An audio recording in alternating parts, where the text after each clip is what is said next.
예, 지금부터 민주당과 세계반제 플랫폼 공동 주체로 우크라이나전과 반제진영이라는 공동 강좌를 공개 강좌를 시작하도록 하겠습니다. 오늘 발제를 해주실 분은 영국의 진보 정당인 CPGB 에벨에서 활동하시는 두 분을 모셨는데요. 첫 번째 여성분은 크리스티나 코스토라라고 이시고 지금 당의 부대표를 맡고 계십니다. 그다음에 남자분은 조지 코르크멜레스라고 하시고요. 당의 중앙위원을 맡고 계십니다.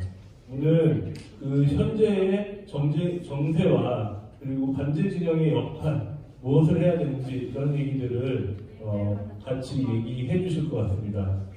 멀리서 오셨고 오늘까지 이제 전국을 돌아다니시면서 이런 얘기들을 같이 해주시고 간담회를 해주셨기 때문에 피곤한 자리일 텐데 그럼에도 불구하고 아주 열정적으로 강의를 해주실 겁니다. 오늘도 같이 뜨겁게 집중해서 잘 들어주셨으면 감사하겠습니다. 시작하도록 하겠습니다.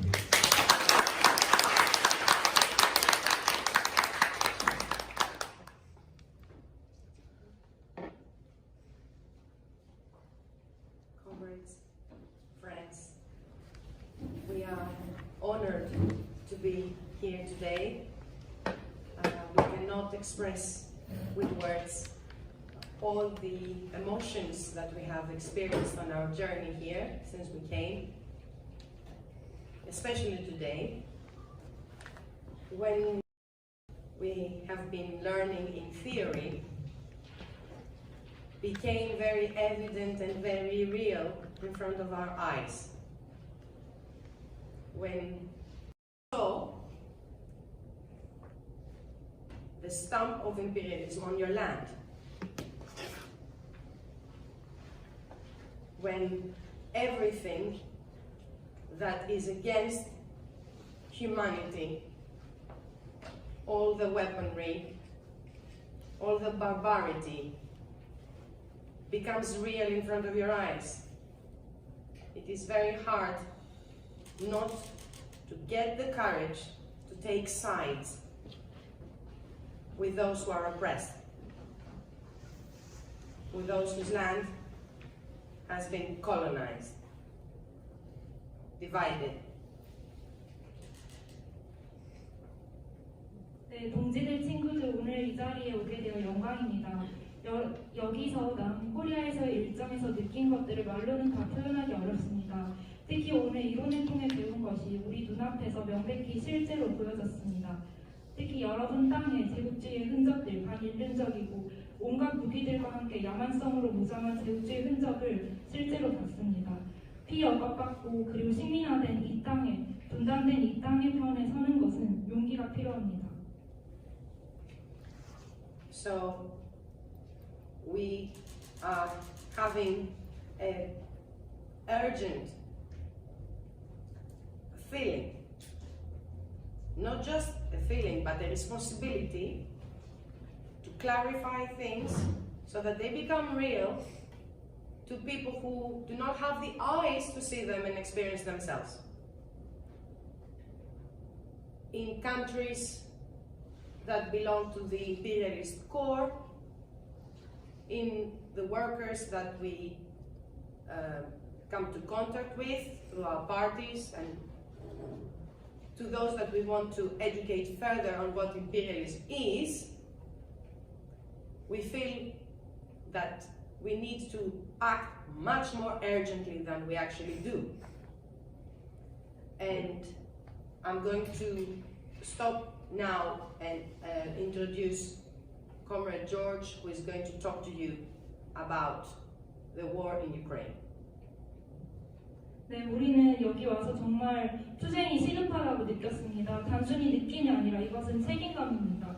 실제로 겪지 않아도 명백하게 느껴집니다. 우리는 제국주의 심장부에서 왔는데 그 제국주의 심장부에 사는 노동자들에게 제국주의가 무엇인지 교육하고 있습니다.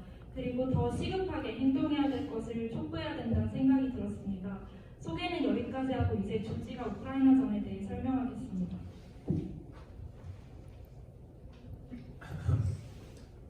Comrades, the lack of information about the events in Ukraine is so great that many people wonder what is really happening and why. On December 1st, 1991, Ukraine declared itself an independent country, even though the Soviet Union only ceased to exist just over 3 weeks later, on December 25th, 1991. In Ukraine, as in other Soviet republics, the political right took over power in government and society. 우크라이나에서 일어나는 사건들에 대한 정보는 굉장히 제한되어 있습니다. 그래서 많은 사람들이 실제로 무슨 일이 일어나고 왜 일어나는지 궁금해합니다. 1991년 12월 1일 우크라이나는 독립국가임을 스스로 선언했습니다. 소련이 그 존재를 스스로 끝마친 지 3주밖에 안 된 시점이었습니다. 우크라이나에서는 다른 소비에트 공화국들과 마찬가지로 정치적 우파가 정부와 사회의 권력을 장악했습니다.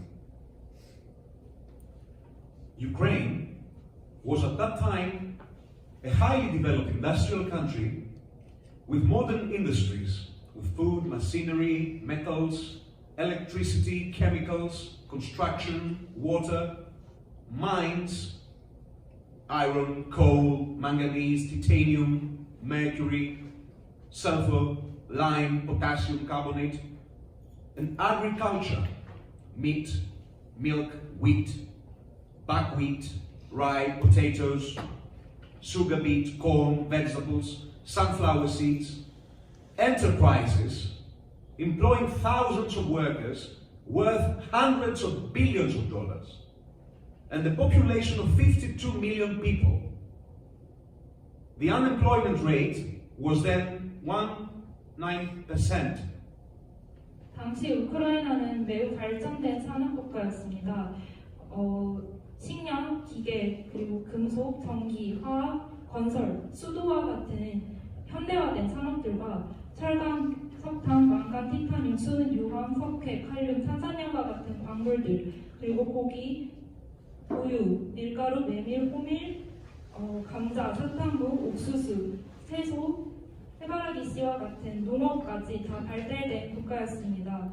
당시 수천억의 가치를 가지고 있는 수천 명의 노동자들을 고용한 기업이 있었고 인구는 5,200만에 달했으며 실업률은 1.9%에 불과했습니다. In any of the former Soviet republics had a good chance of doing well as an independent country, it was Ukraine. 독립국가가 되고 싶어하는 소련 공화국들 중에 가장 잘 할 수 있는 나라는 우크라이나였습니다. But something went wrong. By the end of 2021, before Russian forces entered the country, Ukraine's population, including Crimea, had gone down to 4 million people. There were about 10 million fewer inhabitants in 2021 in capitalist Ukraine than in Soviet Ukraine, a decrease of about 20%. 그러나 무언가 잘못됐습니다. 2021년 말에 바로 러시아 군대가 우크라이나에 진입하기 전에 크림반도를 비롯한 우크라이나의 인구는 4,140만 명이 되었습니다. 이것은 2021년 자본주의 우크라이나가 소비에트 우크라이나에 비해 1,000만 명의 인구가 줄었음을 보여줍니다. 이건 전체 인구의 20%에 달합니다.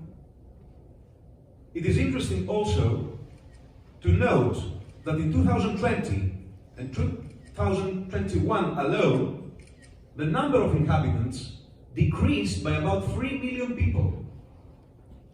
As for the unemployment rate, in 2020 it was 5%, despite the fact that the country's labor force had decreased by 4 million people. 그리고 2020년과 2021년 사이에만 300만 명의 인구가 줄었습니다. 노동을 할 수 있는 인구가 400만 명임에도 불구하고 실업률은 9.5%에 달했습니다. Something serious had hit Ukraine. And what was that? It was capitalism and imperialism. that affected Ukraine. 무언가 심각한 것이 우크라이나를 타격한 것입니다. 바로 자본주의와 제국주의입니다. When the political right took power in 1991, a robust train of privatizations of factories and industries started. Ukraine then had a large number of very well-developed modern factories and industries with thousands of workers. Most of it was taken over by a number of adventurers with all sorts of legal and illegal tricks under new laws of the privatization of the socialist estates. 1991년 정치적 우파가 권력을 장악했을 때 공장과 산업 사형화의 약탈 흐름이 시작됐습니다. 당시 우크라이나는 매우 발전된 현대화된 공장들과 산업 그리고 수천 명의 노동자들을 갖고 있었습니다. 그러나 대부분의 산업은 많은 투기꾼들에 의해서 사회주의 재산을 사용하려는 새로운 법 하에서 합법적이고 불합법적인 온갖 종류의 방법을 동원해 빼앗겼습니다. Factories and industries were taken over by thieves who sold everything that could be sold. Machines, cars, trucks, warehouses, premises, everything. Mostly to foreign interests at cheap prices. Huge amounts of property that had taken generations to build up were sold to become part of the foundation for new purchases and speculation with multiple estates. There was chaos in the economy. In this chaos, the states stopped collecting income tax and the newly rich stopped paying taxes completely. A country without debts during the Soviet era soon became a deeply indebted country. Today, Ukraine is over $100 billion in debt. 공장과 산업은 도둑들에 의해 빼앗겼습니다. 이 도둑들은 팔 수 있는 모든 것을 파는 사람들이었습니다. 예를 들어 기계, 자동차, 트럭, 창고, 토지 등 모든 것을요. 이 모든 것은 외세의 이익에 맞춰 싼 값에 팔렸습니다. 막대한 양의 부동산이 매각되어 투기꾼의 구매와 투기의 기초가 되었고 경제에는 혼란이 초래되었습니다. 이런 혼란 속에서 국가는 소득세를 걷는 것을 중단했고 그리고 새롭게 등장한 부자들은 세금을 내는 것을 완전히 멈췄습니다. The economic chaos in Ukraine was led. 소비에트 시대 동안 빚이 없던 나라는 많은 빚을 진 나라가 되었습니다. 오늘날 우크라이나는 1천억의 빚을 지고 있습니다. The economic chaos in Ukraine was led by the United States through a number of organizations, mainly the CIA, USAID, and the National Endowment for Democracy, known as NED. Victoria Nuland became a US government official who led this attack on Ukrainian democracy. According to Nuland, the USA invested $5 billion in destabilizing Ukraine and pushing it to follow the lead of the United States. The money was used to corrupt politicians and officials, support the newly rich, and also to build up right-wing parties that completely distance themselves from Russia and the Soviet values. 우크라이나에 초래된 경제적 혼란은 미국에 의해 초래됐습니다. 미국의 많은 조직들, 주로 CIA, 미 국제개발처, 그리고 전미민주주의 기금에 의해 초래됐습니다. 빅토리아 놀란드는 미 공무원으로서 우크라이나의 민주주의에 공격을 가했습니다. 놀란드에 따르면 미국은 우크라이나를 불안정화하기 위해서 50억 원에 달하는 돈을 부었고 그리고 미국을 따르게끔 강요했습니다. 이러한 돈은 우크라이나의 정치인과 공무원들을 부패시키는 데 쓰였고 신흥 부자들을 지지했으며 우파 당들을 지지했습니다. 이러한 현상들은 러시아와 그리고 소비에트 가치로부터 우크라이나를 완전히 분리시켰습니다. Fascism has always been a favored tool of the CIA. One of the CIA and Nuland's major efforts was to build up the National Socialist Party, which later changed its name to Svoboda, meaning freedom. But despite all the money and corruption, the United States did not get what it wanted. Most Ukrainians continue to have sympathies for their friend in the East. None of the elections after 1991 could provide a basis for a new path for Ukraine away from Russia. 파시즘 언제나 CIA가 선호하는 도구입니다. CIA와 룰란드의 주요 활동 중에 하나는 국가사회당을 만드는 것이었습니다. 국가사회당은 나중에 쓰고보다 자유라는 의미의 당이 됩니다. 그러나 이러한 동과 부패 공작에도 불구하고 미국은 원하는 것을 얻지 못했습니다.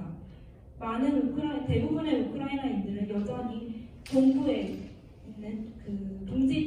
있는 벗들에게 공감을 하고 있었습니다. 1991년 이후 어떤 선거도 우크라이나가 러시아로부터 멀어지는 새로운 기반을 닦지는 못했습니다. This became very visible in the 2004 presidential election.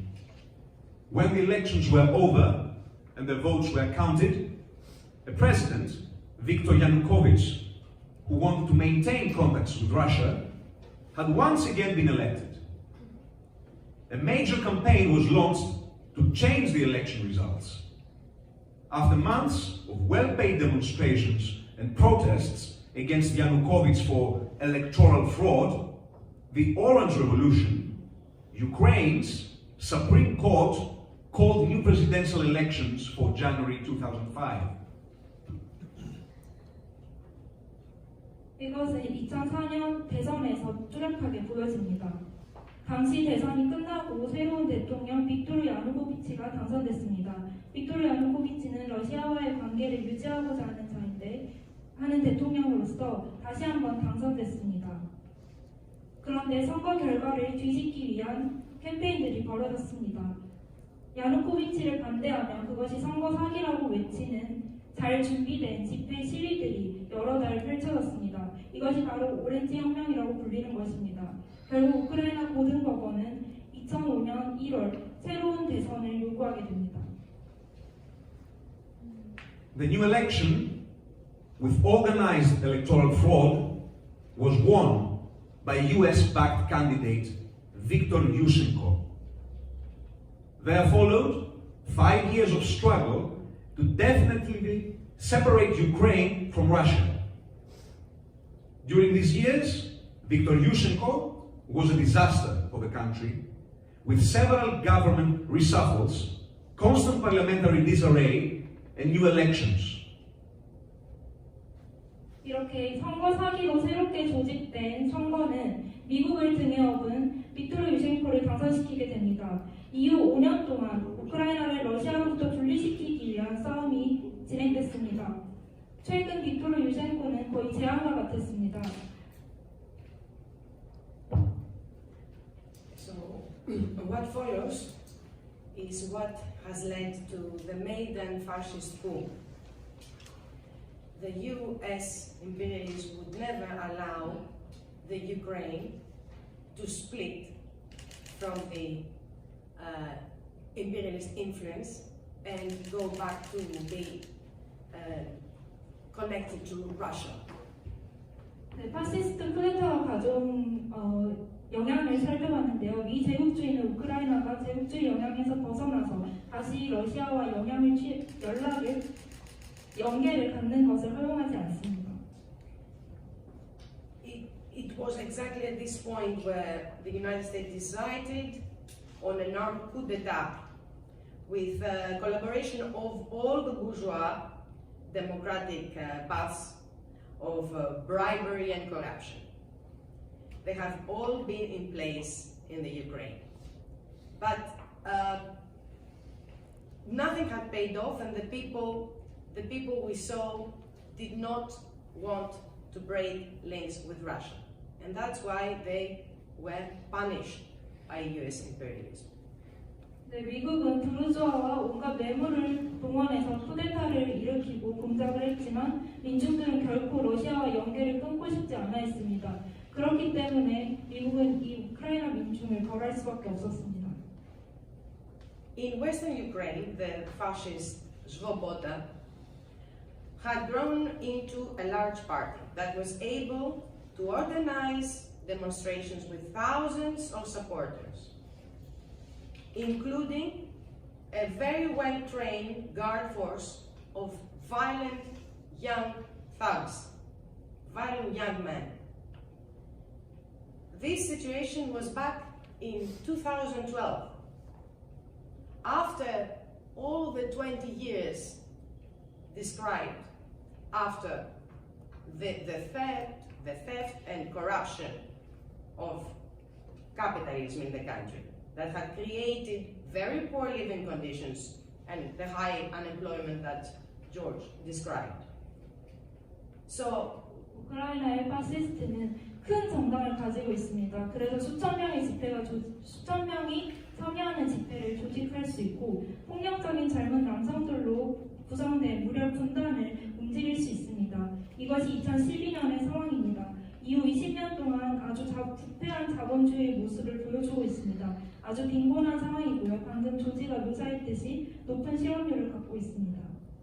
it is normal with this dissatisfaction with the state and state power, this great dissatisfaction with the living conditions, the right to take over, and of course the multi-billionaires behind them becoming increasingly wealthy. And the political right always wanted to have relations with the European Union and the US imperialist propaganda. And they were, of course, in favor of joining the European Union. And that started becoming more propagandized in the society, in the newspaper, on the TV. The need to be part of the European Union. And of course, all these people devastated by the living conditions of capitalism were looking for some kind of new hope and the increase of economic relations with the EU. So there was pressure on the government of Yanukovych to have an agreement with the European Union.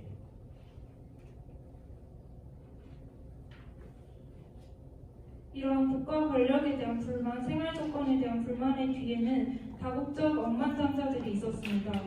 정치적 권리는 유럽연합과 미국의 프로파간다에 의해 제한됐습니다. 우크라이나는 유럽연합 안에 있는 것을 선호합니다. 신문과 TV에 모두 유럽연합에 소속되어 있는 것이 필요하다는 것을 선전합니다.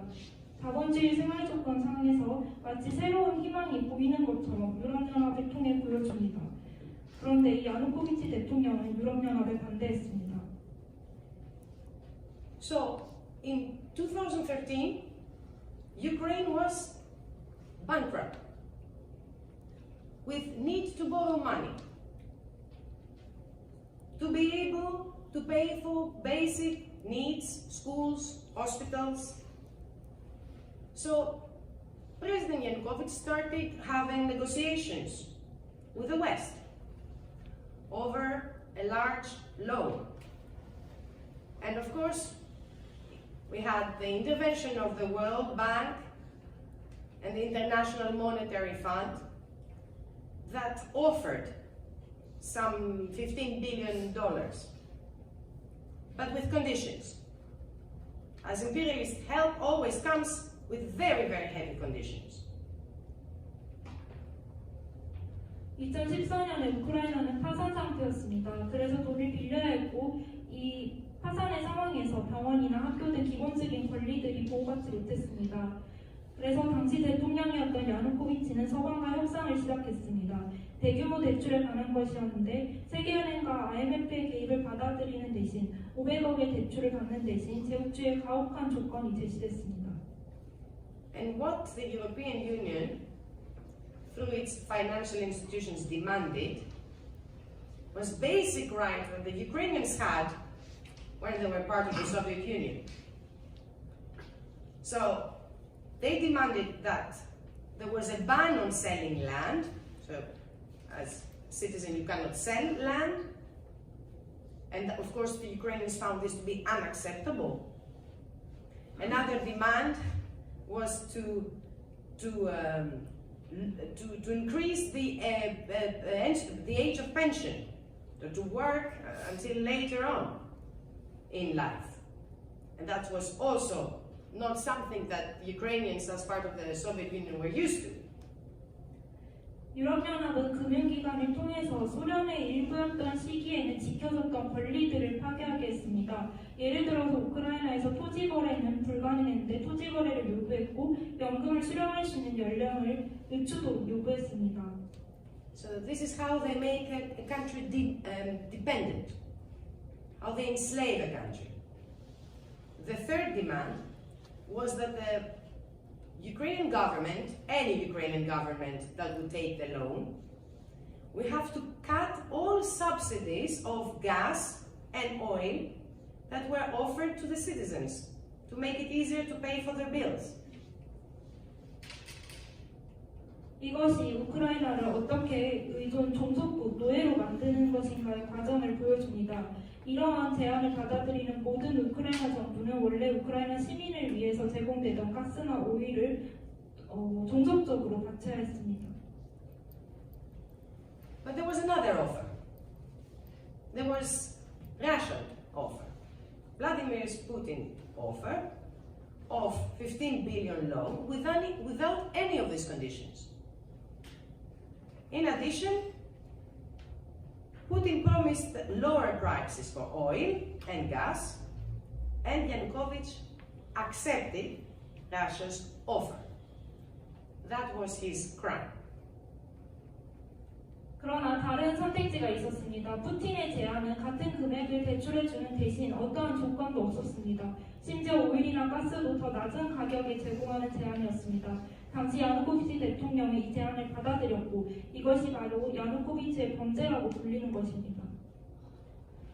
This decision, of course, of Yanukovych was not going to go down well with the European Union. They started accusing him of being against the European Union. They started campaigning and putting pressure on the government of the Ukraine, and the mood of the country started changing. Already in a bankrupt country, with workers very angry about their living conditions, you have this situation of instability. And many people were completely confused. They did not know what stand to take. 당시 이 결정은 잘 이행되지 못했습니다. 왜냐하면 유럽연합에 의해서입니다.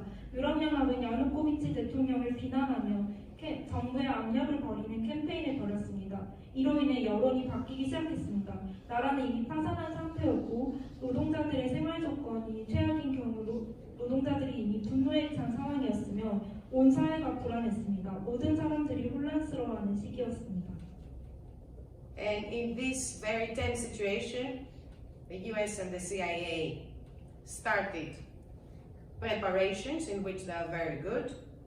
What do? They arm all these disaffected young men, all these fascists from Svoboda, all the far-right parties, they gather them, and they train them. 그래서 미국과 CIA는 이런 격렬한 정세 속에서 이 영향을 받은 파시스트 젊은 청년들, 파시스트 정당을 비롯한 기타 우익 정당을 무장시키기 시작했습니다. They were told to lead an armed fascist coup d'etat in Kiev. 그리고 키예프에서의 파쇼 쿠데타를 주도하고 무장시켰습니다. And it was of course the CIA and the billionaires who provided the money. 물론 CIA와 억만장자가 뒤에서 후원했습니다. As you might know, it was in November of 2013 where a large demonstration against the government of Yanukovych, against any chance of receiving the Russian offer, and started becoming a bit more independent, making their own decisions. They gathered in the center of Kiev what is known as the Maidan demonstrations. otherwise known as orange revolutions, something that the CIA is very good at organizing. 2014년 12월에 아실지 모르겠지만 야누코비치 정부를 반대하는 그리고 어떠한 러시아 제안도 받아들이지 못하게 반대하는 어떠한 우크라이나의 자주적인 결정도 반대하는 시위가 키예프 중심의 마이단 광장에서 벌어졌습니다. 이것이 바로 마이단 시위라고 불리는 것이고 오렌지 혁명이라고도 불리는 것입니다. 이것은 CIA와 미제국주의가 잘 준비하는 공작이기도 합니다. So it starts in November, intensifies throughout December. We have over 200,000 people gathering, and on 11th of December to 2013, we have dramatic turn. We have all these fascists armed with sticks, with weapons, approximately 3,000 men who were all paid fascists. They were given a lot of money for just one day's work.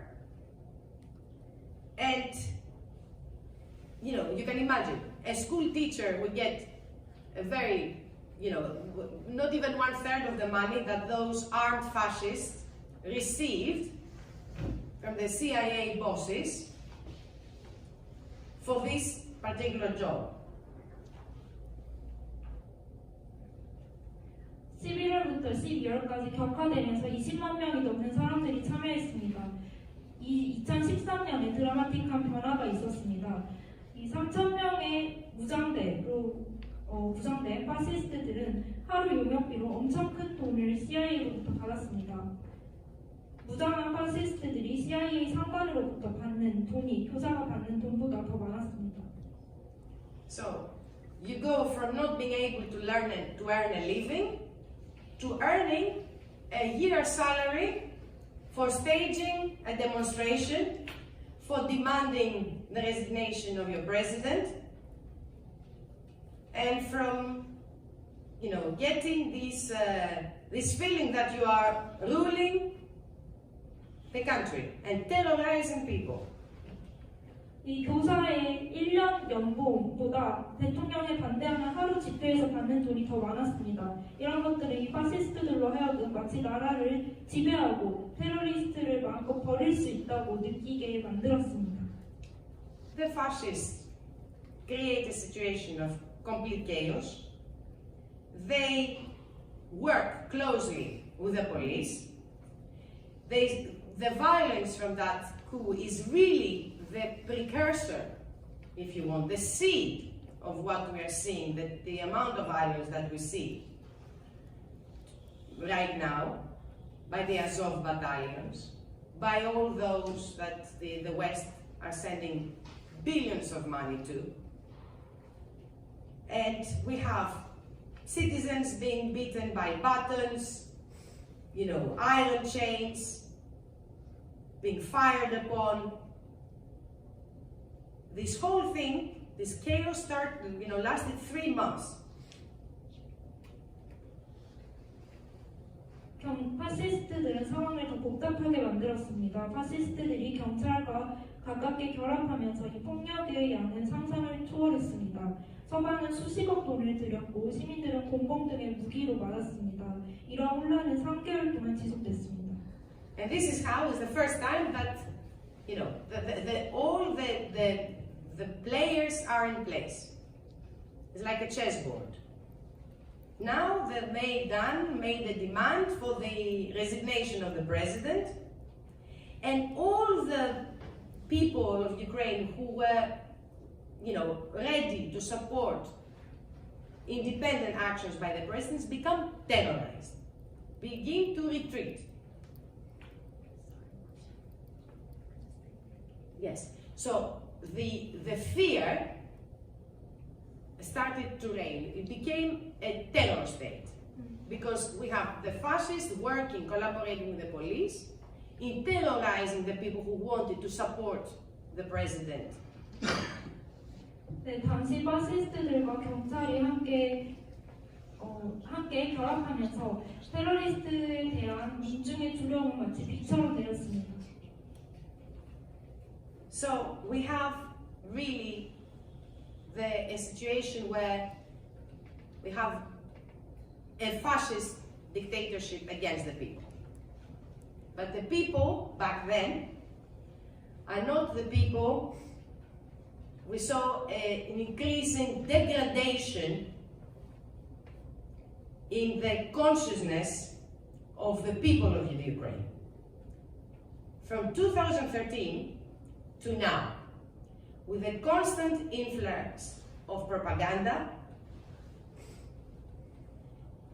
and terror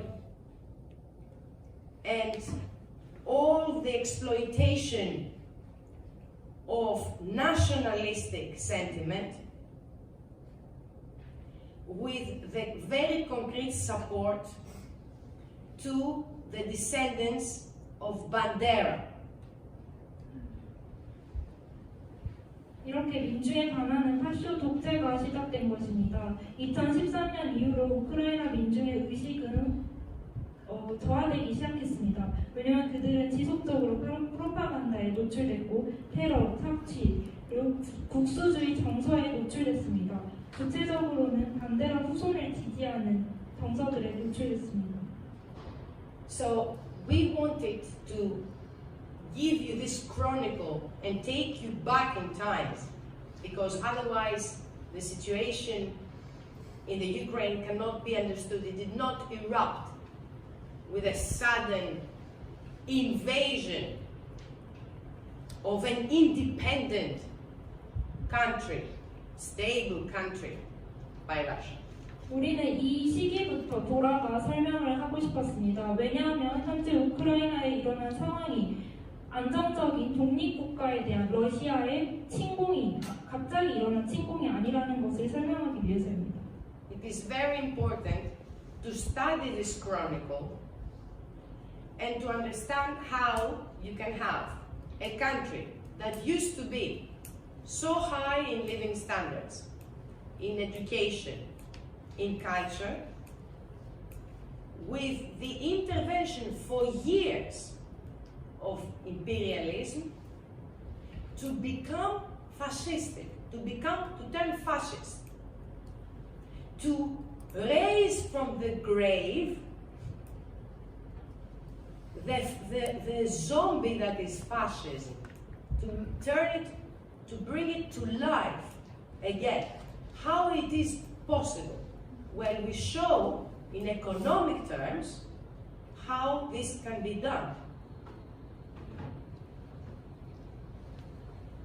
원래 이 과정을 살펴보는 것이 정말 중요합니다. 원래 우크라이나는 이전에 높은 생활 수준, 교육 문화 수준을 가지고 있었습니다. 그러나 수년간 제국주의 영향에 노출되며 파시즘 국가로 변모했습니다. 바로 제국주의가 파시즘을 무덤에서부터 이 파시즘 좀비들에게 생명을 불어넣은 것입니다. 이런 일이 어떻게 가능하겠습니까? 경제적 관점에서 설명해 보겠습니다. And we showed how you can completely destabilize a country, overthrow a government, create conditions of insecurity in the people, and collaborate with finding the collaborators and the class traitors who would do anything for money, to raise from the grave this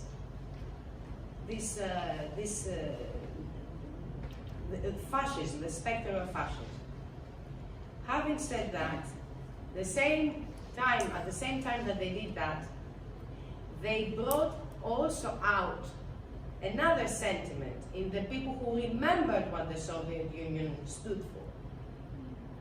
And that's why we see people of the Ukraine welcoming Russian soldiers by raising the symbols of the Soviet Union, the red flag. You see, every time you try to fight history, history takes revenge. People do not forget so easily. And revolutions cannot be erased so easily. So raising from the grave this fascism also can bring back memories of who defeated fascism when it showed its ugly face. People remember.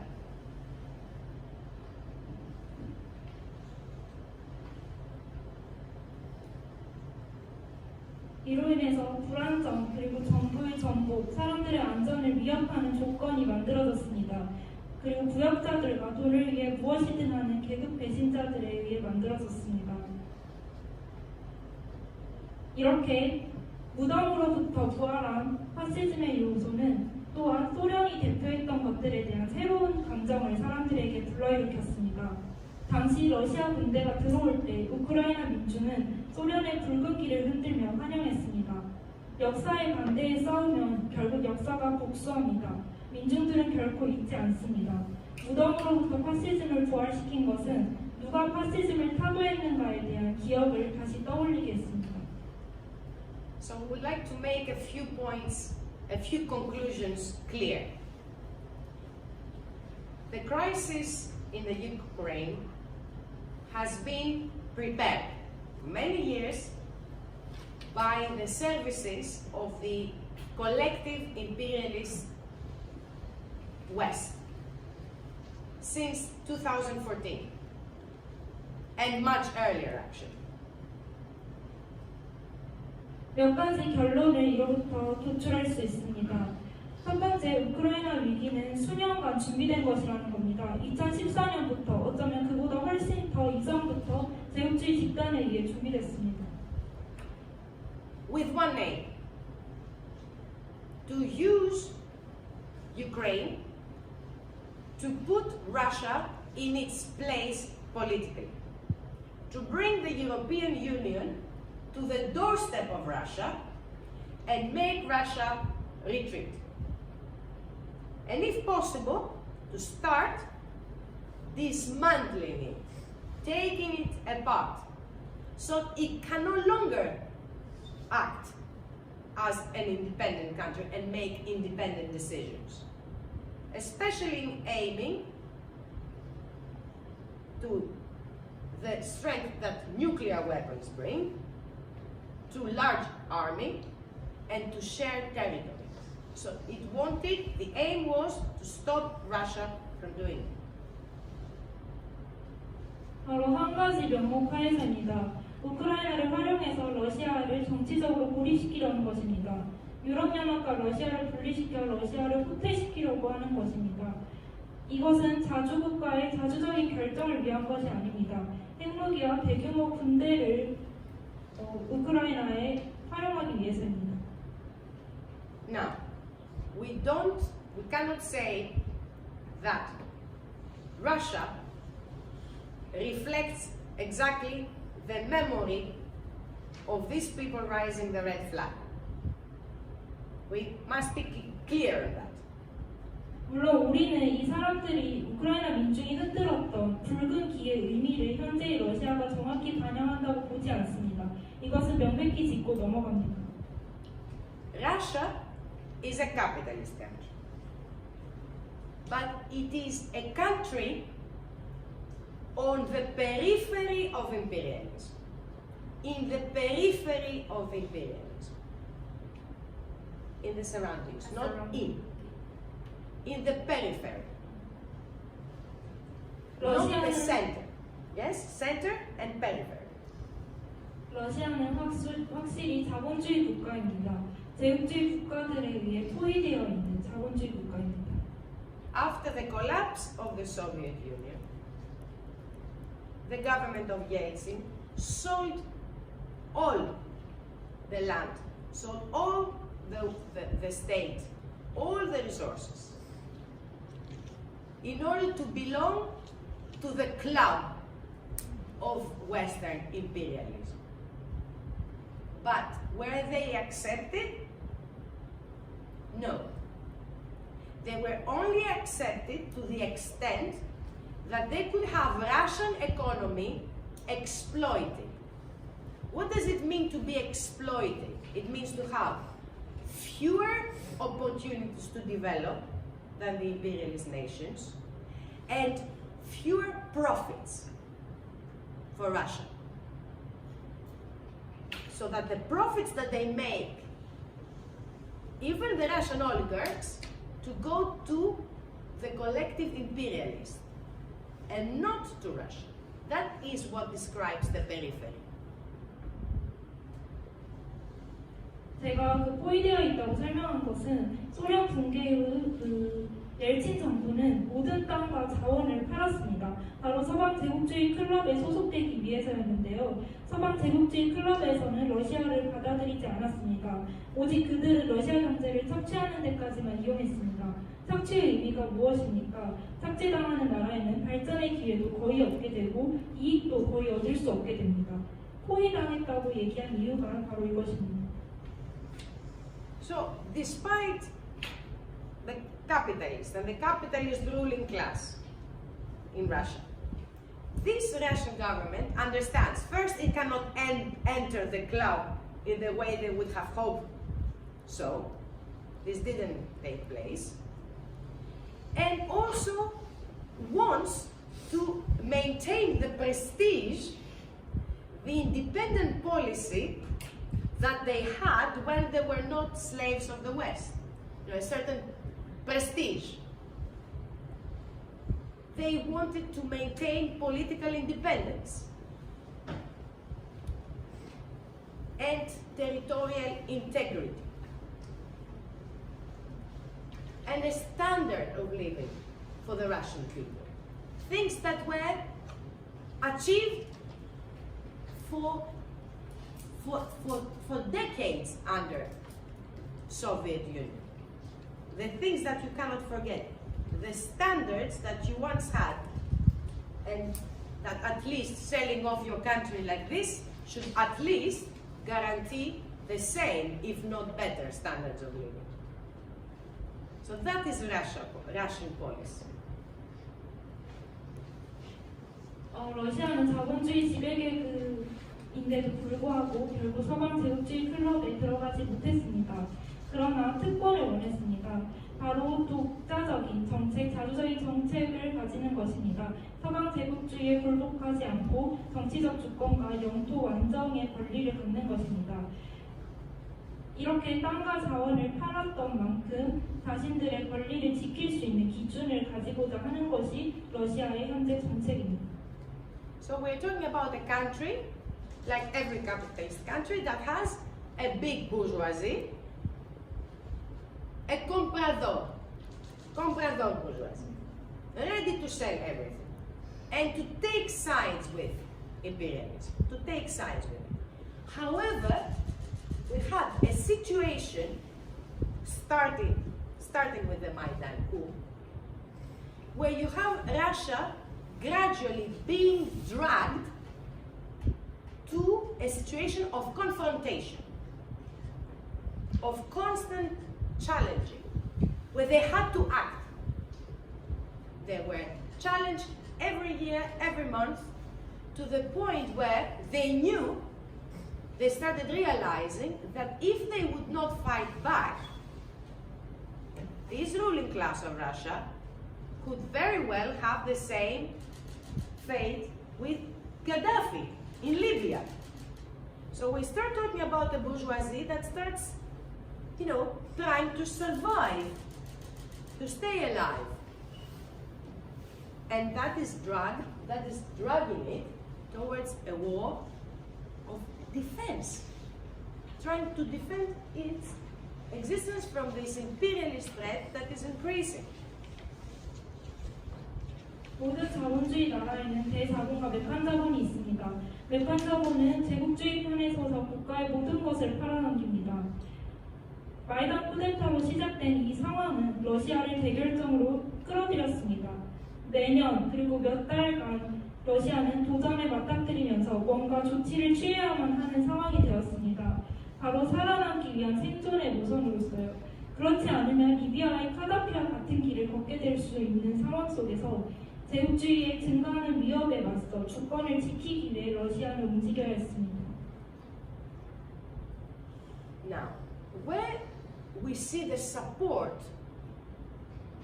for this defense from the working class of Russia. How? Why? Because the working class of Russia must know full well, having seen it in Ukraine, that all these policies of Western imperialists and NATO are extremely dangerous for itself. So they threaten the working class. They threaten the ruling class that has its own class interests, but they also threaten to extinction the working class of Russia. And they know full well that if the imperialists win over Russia, that means removal of independence and massive deterioration for the situation of the working class in Russia. 그렇다면 왜 우리는 러시아의 노동계급의 이러한 방어를 지지해야 될까요? 왜냐하면 러시아의 노동계급은 물론 러시아의 지배계급도 서방 제국주의와 나토 정책으로부터 이해관계를 어느 정도 위협받지만 러시아의 노동계급은 더욱 극도로 위험하게 위협받기 때문입니다. 만약에 제국주의와 러시아의 대결전에서 제국주의가 이긴다면, 주권을 잃게 된다면 노동계급의 상황은 더욱 악화됩니다. So they know that they will lose their culture, they will lose their state, they will lose everything. They will lose everything that the Ukrainian people lost. They have been suffering, as we showed. And if you care, if anyone cares for the people of Ukraine, then they should really be responsible about which side they are taking. Because we see a lot of tears and a lot of sensitivities about Ukrainian people. And these people have been suffering since at least since 2013, 2014. But no one talks about it. Not to mention the people in the Democratic Republic of Donbass. We are talking about everyday Ukrainians. Very bad social situations. Anti-communists. Having to face these fascist thugs that you see them living next to you, becoming more and more powerful and arrogant. Having to start having biological, sorry, I saw that in your country, to have biological experiments and labs in your country. I mean, what worse threat can you think about that than that? It doesn't exist. And I am shocked from the things that I saw there in the bases today. 그렇게 되면 노동계급의 문화, 국가 모든 것을 잃게 됩니다. 마치 현재 우크라이나 민중처럼요. 누군가 우크라이나 민중을 신경 쓴다면 책임감을 느껴야 합니다. 어느 편에 서야 할지 책임감을 느껴야 합니다. 러시아 노동계급은 우크라이나 민중에 대한 많은 감정이입을 하게 됩니다. 왜냐하면 2013년부터 2015년까지 적어도 고통받았으나 아무도 얘기를 하지 않습니다. 바로 돈바스 민중들의 얘기입니다. 우리는 우리의 바로 옆에서 더욱 강력해지고 오만해지고 있는 반분동주의, 파시즘에 맞서 싸워야 합니다. 저는 오늘 미군 기지에서 생화학무기 생화실험실에 대한 얘기를 들었습니다. 우크라이나에서도 마찬가지 상황입니다. 오늘 여러분의 나라에서도 그런 상황이 일어나고 있다는 것이 정말 충격적이었습니다. 인류에게 더 최악의 위협이 이보다 무엇이 있겠습니까? 저는 없을 거라고 생각합니다. Comrades, the end of this war is what is desirable for everyone. But since Russia, as we described, has been dragged to this war of defense, since the war has already broken out, since the war is being fought by fascists armed by the US, this cannot be taken back. And we try to explain why this has happened. It should only end when the interests of the people involved are protected.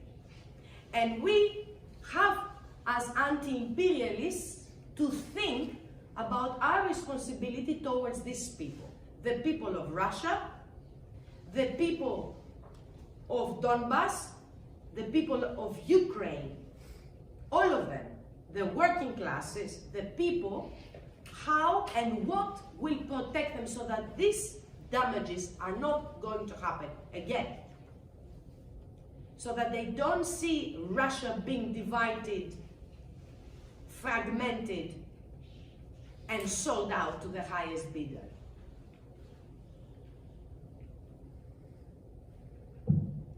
동지들, 우리는 이 전쟁의 마지막에 대해 생각해봐야 됩니다. 파시스트와 미제국주의로부터 시작된 이 전쟁은 지금 러시아가 방어하는 과정을 거치고 있습니다. 오직 이 전쟁의 결말은 민중의 이해관계를 옹호하는 것으로 끝나야 합니다. 반제국주의로서의 책임감은 바로 러시아 민중, 돈바스 민중, 우크라이나 민중, 그리고 모든 노동계급에 대한 책임감에 있습니다.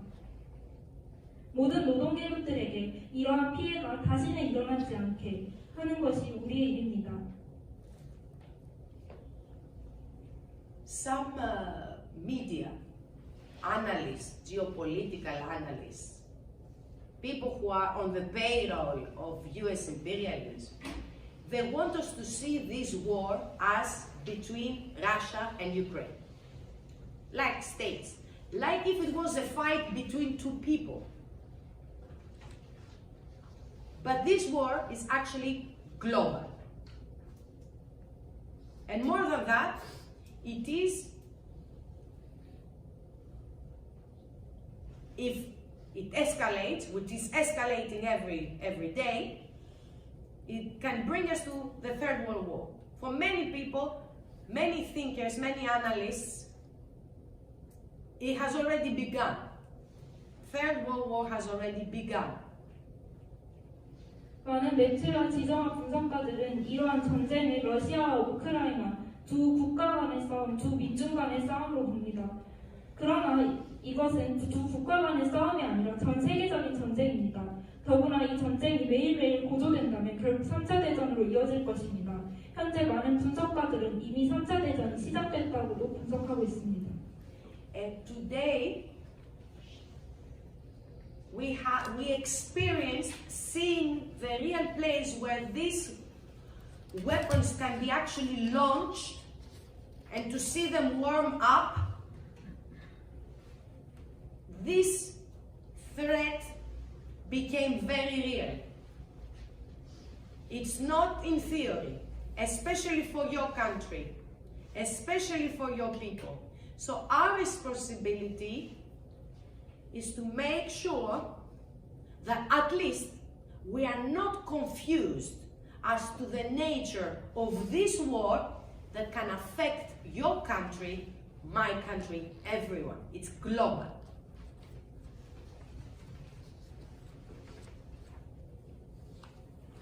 오늘날 저는 실제로 이런 무기들이 배치될 수 있고 전쟁이 일어날 수 있는 장소에 갔었습니다. 바로 미군 기지인데요. 이것은 이론상 위험한 일이 아니라 현실적으로 실제 일어날 수 있는 위협입니다. 특히 여러분의 나라에서요.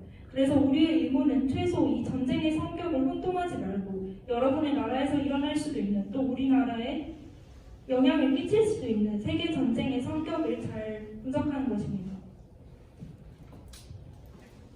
Ukraine is only one theater of the war.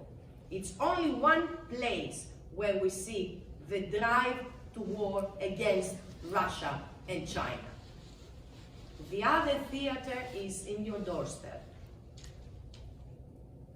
So that's why we need clarity.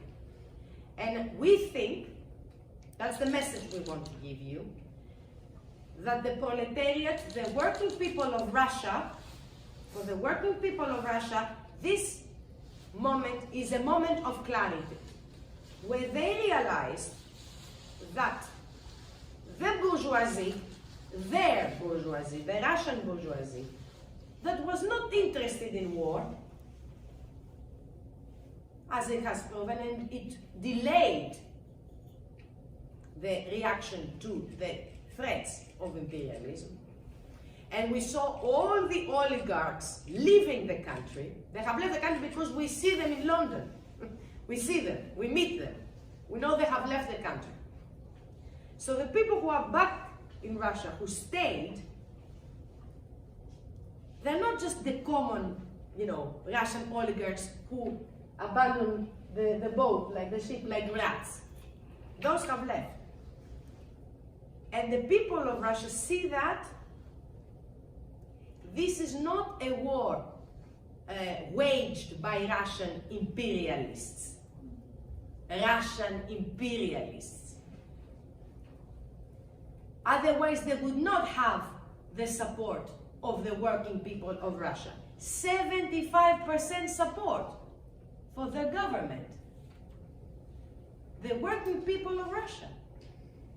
Knowing full well that this is a bourgeoisie, and still support it because they know what's at stake. They know what is threatening them.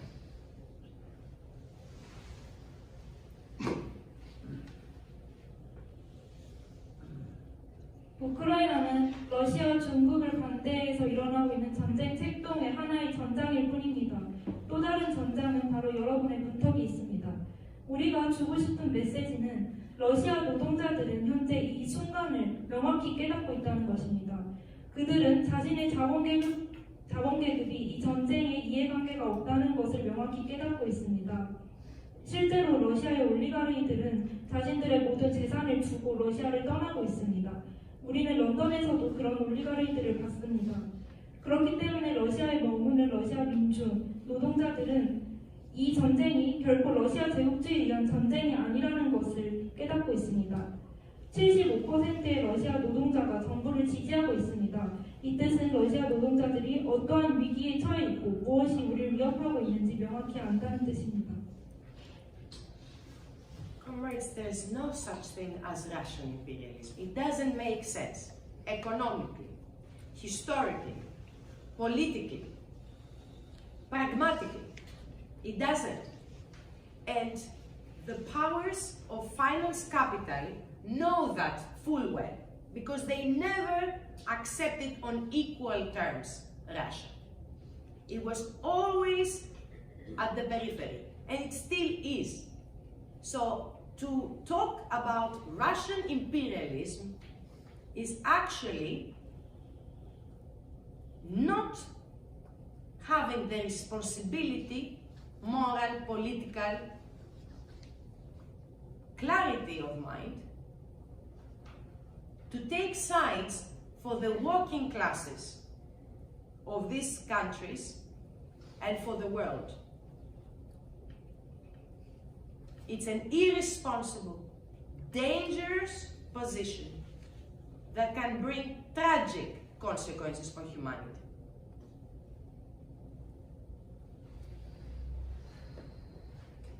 러시아는 경제적으로, 역사적으로, 실천적으로 한 번도 제국주의였던 적이 없습니다. 왜냐하면 금융자본에게 권력이 없었기 때문입니다. 금융자본은 아까 말씀드렸다시피 늘 러시아의 주변에 있었습니다. 러시아가 제국주의라고 말하는 것은 노동계급의 편을 드는 데 있어 도덕적이고 정치적인 책임감이 없는 것입니다. 특히 코리아와 전 세계의 노동계급의 편에 드는 데 있어서요. 그래서 이러한 위험한 입장은 인류를 비극으로 치닫게 만듭니다. When Russia was under Tsarism, yes, it was imperialism. But to talk about Russian imperialism today does not make sense historically. It's an anachronism. It is wrong. The situation does not compare to the times of the Tsar. Putin is not a Tsar. He might want to be a Tsar. I might want to be a movie star. It doesn't mean I am. Identifying or desiring to be something does not make you. So as anti-imperialists, we have to be able to distinguish between desire and reality.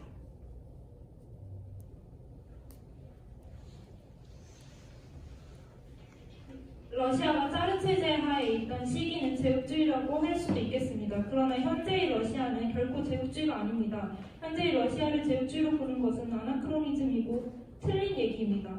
물론 푸틴이 나는 짜르가 되고 싶다라고 생각할 수도 있습니다. 그러나 내가 마치 영화배우가 되고 싶다라고 생각하는 것처럼 그 개인의 욕망을 대입해서는 안 됩니다. 우리 반제국주의자들은 욕망과 현실을 구분할 수 있어야 합니다. We wouldn't be, I guess we wouldn't be talking to you today if it wasn't urgent to understand a few things, and if it wasn't confusing to some people. Because there is confusion in the movement about this operation, the Russian operation in the Ukraine. It has been confusing as to which side anti-imperialists should be taking, what is the situation, what is the character of the war, and what shall we say to the working masses. We are a Communist Party of Great Britain. We have a responsibility to convince the working class of Britain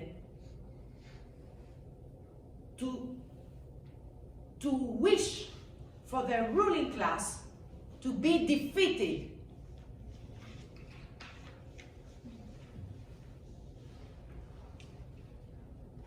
그래서 저는 지금 이 몇몇 사람들에게 혼란을 주고 있는 이 문제에 대해서 정확히 이해하기를 촉구합니다. 특히 진보운동 내 러시아 특수군사 작전에 대한 혼란이 조성되어 있습니다. 반대 세력이 어느 편을 들어야 하는가에 대한 것입니다.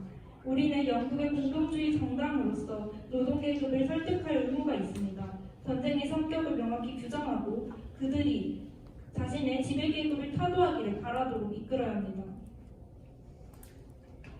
What has become clear is that you cannot tell the working class in your country to wish for the defeat of the ruling class, to demand the British government to stop sending weapons with depleted uranium in Ukraine, and to demand money for the schools and the hospitals. We have this responsibility to be clear to our working class. We cannot do that if we say that, yes, but maybe NATO and US have the right to fight Russia because Russia is the same like them, it is imperialist, so maybe we should let them actually send weapons. We cannot say this to our working class. It's a betrayal of the working class. It is siding with imperialism. 명확한 것은 여러분 역시 여러분의 노동계급이 지배계급을 타도하기를 바라도록 만들어야 된다는 것입니다. 우리는 영국 정부가 우크라이나에 전쟁 무기를 지원하고 우라늄 등을 지원하는 것을 반대해야 합니다. 어쩌면 나토랑 미국이 오를지도 모른다. 왜냐하면 러시아와 같은 제국주의 국가랑 싸우니까 어쩌면 무기를 줘야 할지도 모른다라는 입장을 내서는 안 됩니다. 이것은 바로 노동계급을 배신하는 입장이며 제국주의 편을 드는 입장입니다. The platform has been created to urge parties to take the responsibility to clarify things to the working class people, to the masses, and to fight the confusion that has been spread around the world. It is not only in one country. This confusion is widespread, and it stems from a fundamental understanding of what imperialism is. If you don't understand what imperialism is, if you don't chart the way imperialism makes countries dependent, if imperialism becomes an abstract idea, something bad like patriarchy, something abstract that you cannot really fight, then you cannot create unity. You cannot have alliances between parties and between countries to be able to fight. It demobilizes people. It makes them feel that they cannot do anything. this confusion about imperialism. And Comrade George is going to talk to you about this confusion, why we need to fight it, and where it comes from.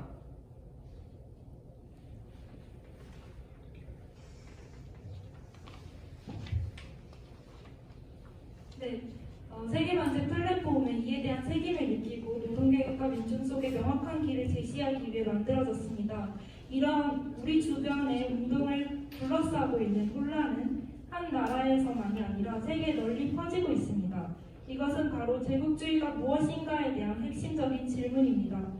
제국주의는 진짜 맞서서 투쟁할 수 없는 어떤 추상적인 무언가가 아닙니다. 그런데 이러한 혼란이 단결을 막고 당들과 국가 간의 동맹을 막고 민중들을 분열시키고 있습니다. 이제 조지가 이러한 혼란에 대해서 왜 우리가 싸워야 하는지, 어디서부터 이런 혼란이 시작됐는지 설명하겠습니다.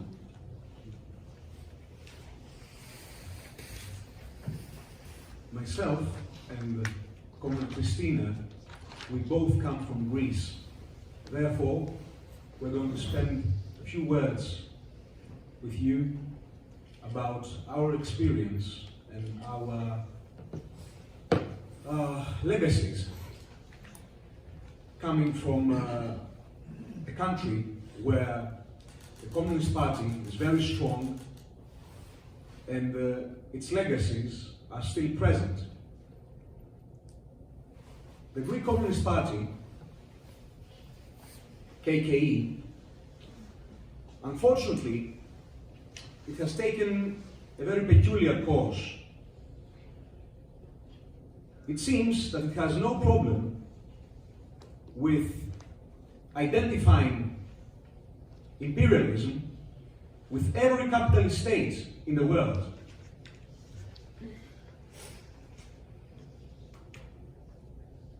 우리는 크리스티나와 저는 둘 다 그리스에서 왔습니다.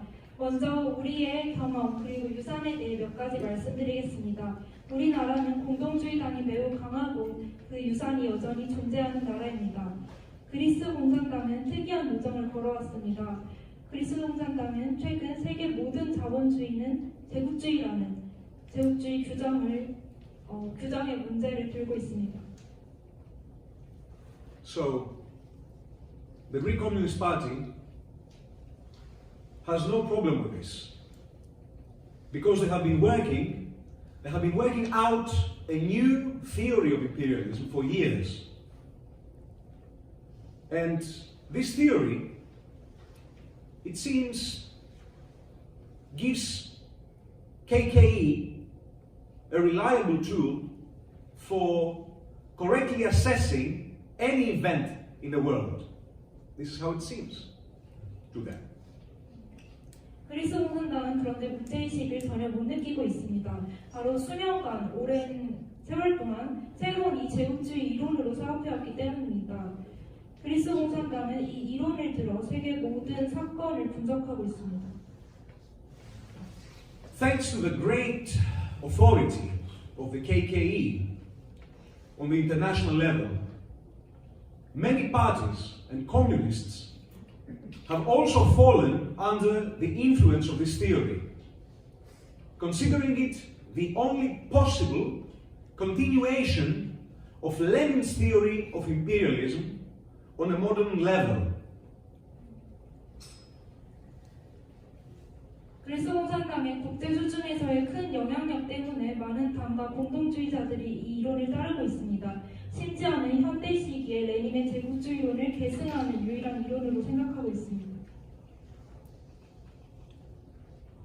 Briefly summarized, the theory of the so-called imperialist theory of pyramid regards imperialism as a state of capitalism that reaches each and every state in the world as long as monopolies are established and capital exports emerge.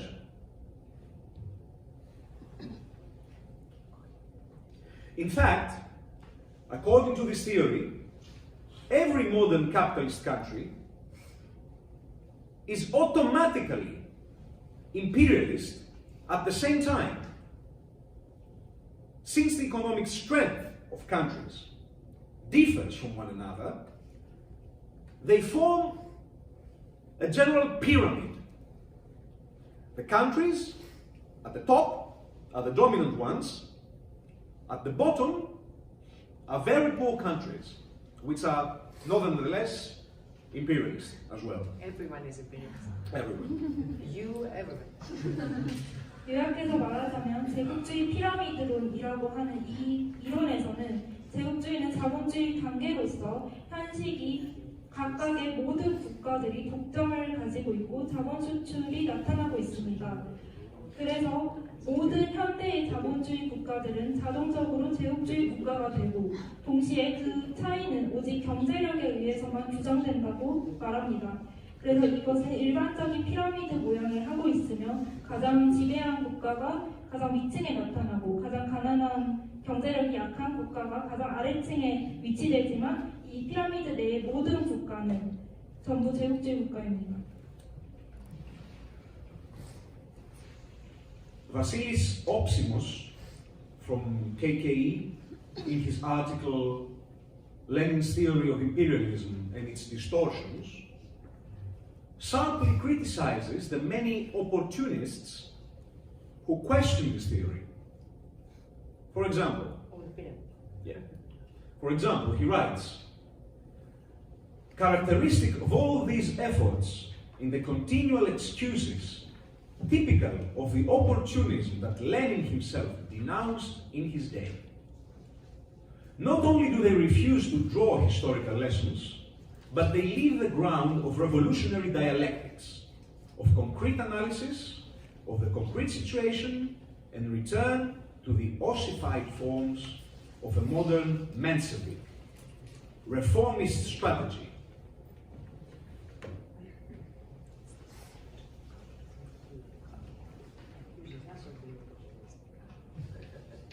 네, 그리스 공산당의 옵시모스는 레닌의 제국주의론을 왜곡하는 글을 썼습니다.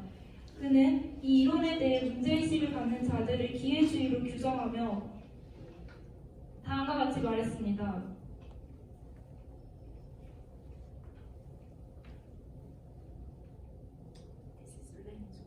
No, it's optional. Optional. It's KK's fault. Okay. On everyone who doesn't agree with the theory of pyramid. 기회주의의 전형적인 변명은 잠시만.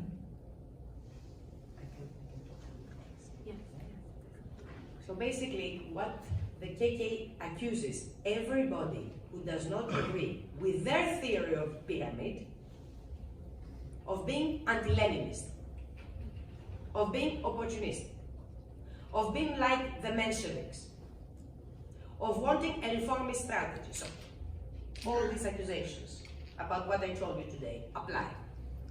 네, 옵시모스에 따르면 그리스 공산당에 동의하지 않는 모든 세력은 반레닌주의자이고 기회주의자이며 멘셰비키입니다. This is the tone. This is the tone. This is the level of discussion. That even if you disagree with someone, yes, you accuse them of the first thing that they can say against you. The best form of defense is attack.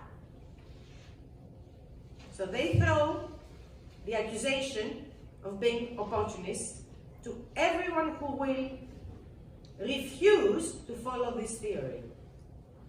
Well, we think that this theory is very dangerous for reasons we explained, because it conceals all this history of fascism, of US hegemony, of making countries dependent. It confuses and demobilizes the movement, and it is opportunistic. We will explain why it is opportunistic. It is this theory that is opportunistic, not people, anti-imperialists who don't agree with it. Yes? 그래서 이것이 바로 그리스 공산당의 토론의 수준입니다. 누구한테 동의하지 않는다고 해서 바로 비난하고 공격하는 수준입니다. 그들은 자신의 이론을 따르지 않는 자들, 거부하는 자들을 기회주의라고 규정합니다. 그런데 이러한 이론은 파시즘 그리고 미국의 패권, 운동의 분열의 역사를 감춥니다. 매우 기회주의적으로요. 그래서 저는 지금부터 왜 이 이론이 기회주의적인지 설명하겠습니다. According to our fellow countrymen, according to the KKE, everyone who distinguishes between imperialist and non-imperialist country is an opportunist. You should believe that all countries are automatically imperialist just because they are capitalist. 그리스 공산당에 따르면 제국주의와 비제국주의로 구분하는 것 역시 기회주의가 됩니다. 그들에 따르면 자동적으로 모든 자본주의 국가는 제국주의 국가가 됩니다. Of course, this has a practical consequence, right? If you believe that your country, South Korea, is imperialist, if I believe that my country, Greece, is imperialist, then it is impossible to think about national liberation for our countries. It's impossible to form alliances to fight US imperialism that oppresses us, and it is impossible to basically work or agree at a certain level with a nationally oriented bourgeoisie in order to stop the exploitation. So, according to the KKE, we should continue to be exploited because we are all imperialists. 그래서 이것은 다음과 같은 실천적 결과를 초래합니다. 만약에 여러분의 나라이던 코리아가 제국주의라고 믿고 저희 조국인 영국이 제국주의라고 믿는다면 민족해방 운동이나 혹은 미제국주의에 대항하는 동맹을 형성하는 것과 같은 일은 불가능하게 됩니다. 또한 민족지향의 부르주아제도 착취를 위해서 막아야 합니다.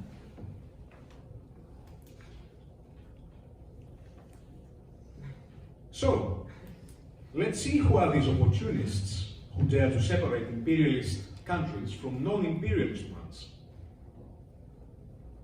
Chronologically, the first of these opportunists is Vladimir Ilyich Lenin. KKE knows very well that Lenin, in his most famous work on imperialism, lists colonies and various types of dependency, using Argentina or Portugal as examples. But KKE tries to refute Lenin, saying that everything is different today. In his speech at the Second Congress of the Comintern, Lenin says the following. I will let our comrade translate and I will continue. 그래서 이 제국주의와 비제국주의로 나뉘는 것을 기회주의자라고 보는 그리스 공산당의 입장에서 누가 기회주의자인지 한번 봅시다. 먼저 첫 번째는 그러면 블라디미르 레닌입니다.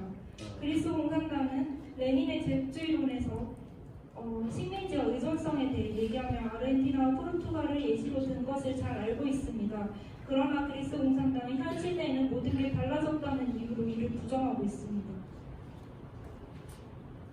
So the quote by Lenin addressing the Congress of the Comintern. He says, what is the most important, the fundamental idea in our thesis? The distinction between oppressed and oppressing peoples. 레닌은 코미테른에서 다음과 같이 말했습니다. 이 이론의 핵심적인 것에서 가장 중요한 것은 무엇인가? 바로 억압 세력과 피억압 세력을 구분하는 것이다. We emphasize this difference, says Lenin, in contrast to the Second International and to bourgeois democracy. 레닌은 이 제2국제당의 부르주아 민주주의를 예로 들면서 이 차이를 강조했습니다. In the epoch of imperialism, it is particularly important for the proletariat and the Communist International to establish the concrete economic facts and in solving all colonial and national questions.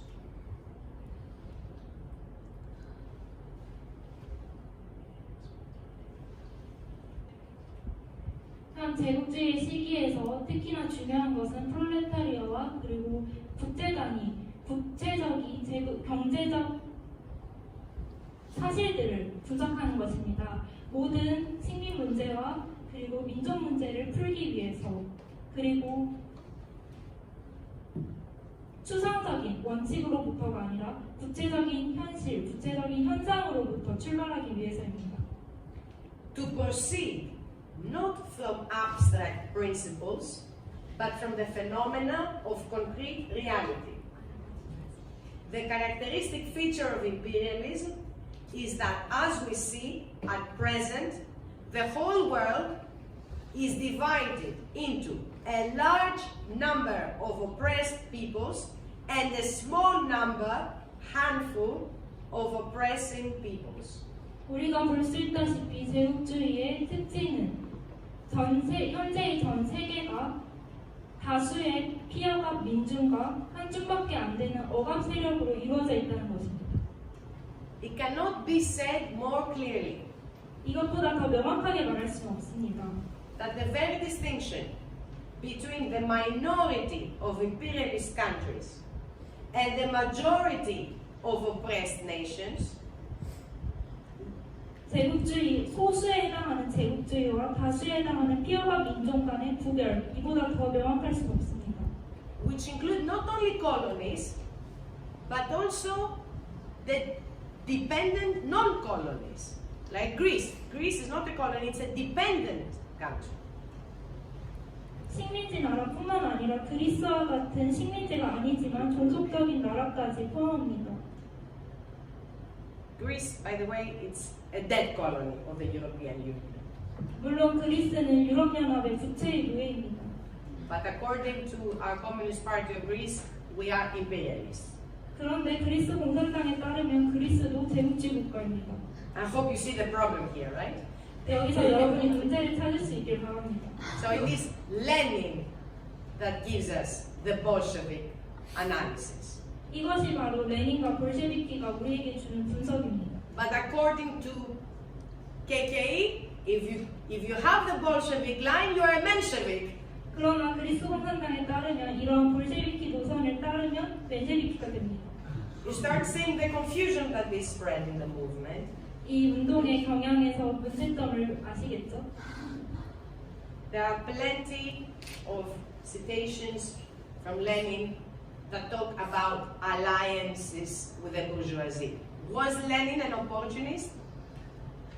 부르주아와의 전선을 얘기한 레닌의 수많은 글들이 있습니다. 그러면 레닌이 기회주의자인가요?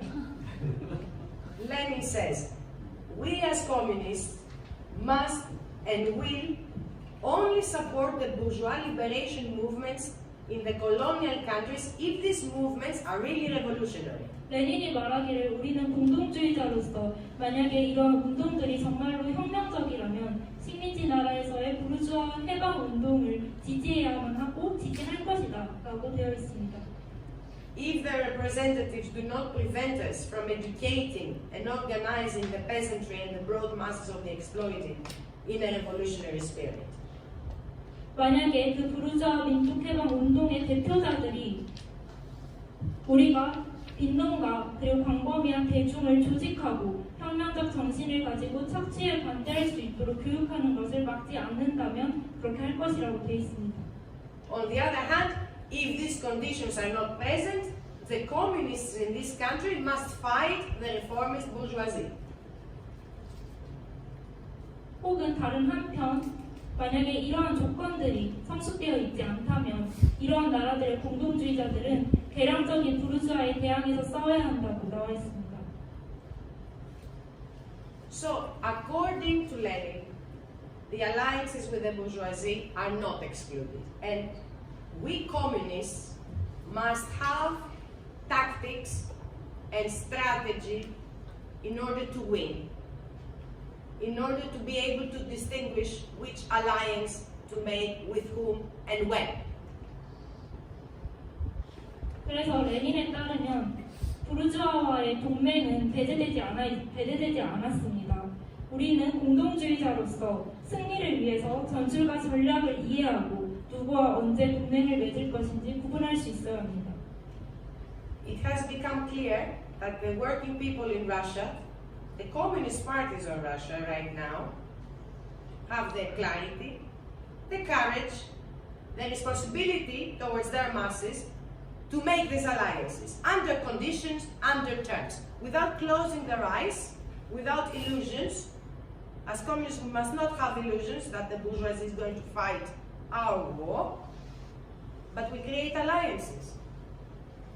And no one should be preventing us from doing that, under the accusation that it is opportunistic. So no one should be accusing us communists for making alliances as being opportunistic. 네, 러시아 노동자들 사이에는 이것이 더 명확합니다. 현재 러시아 공산당은 대중들에게 이 조건 하에서는 전선을 만들어야 한다고 얘기하고 있습니다. 이렇게 공동주의자로서 동맹을 형성하는 것이 기회주의라고는 아무도 비난하지 않을 것입니다. So we want you to think, take away some clarity from this presentation, despite the confusion that some forces are trying to spread in the movement. Without theoretical clarity, we cannot have strategic thinking, we cannot have tactical goals, we cannot form alliances.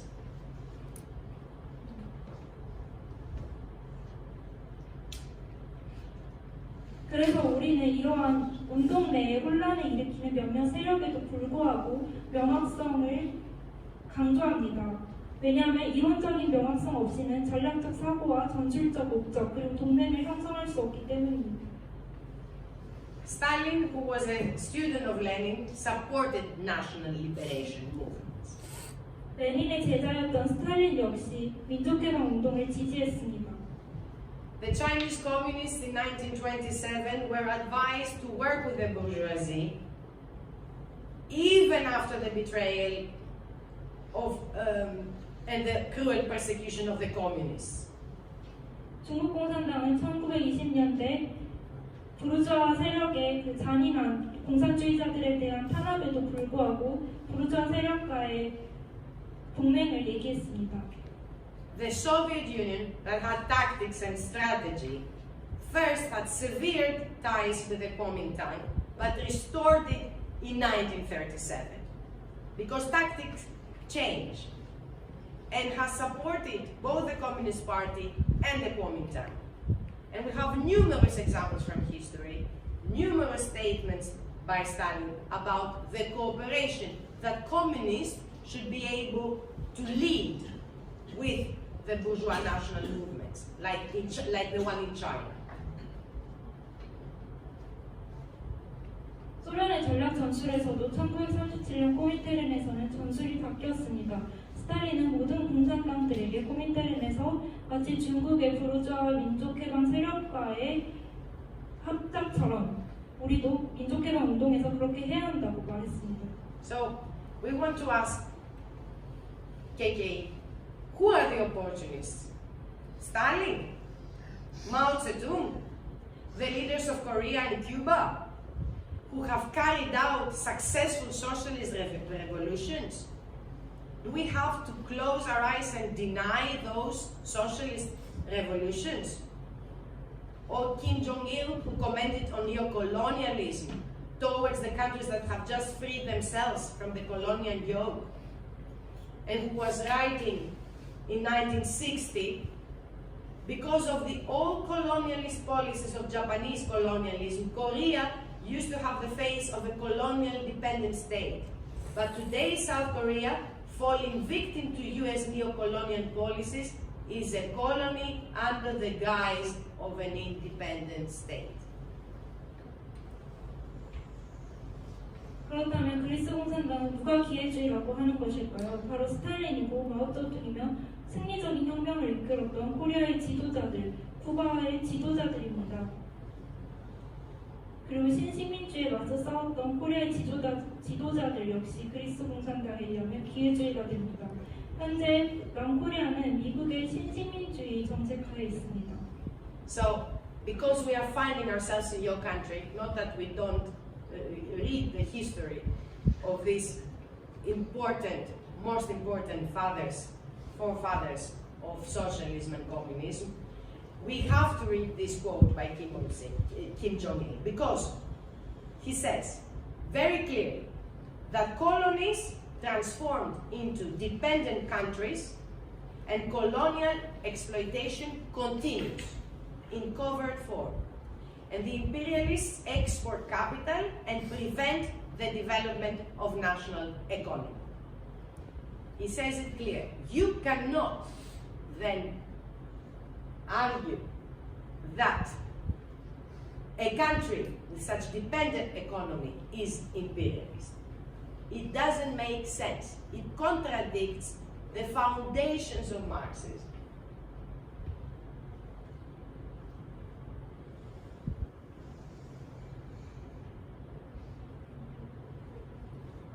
I will repeat the quote, yeah. Yeah.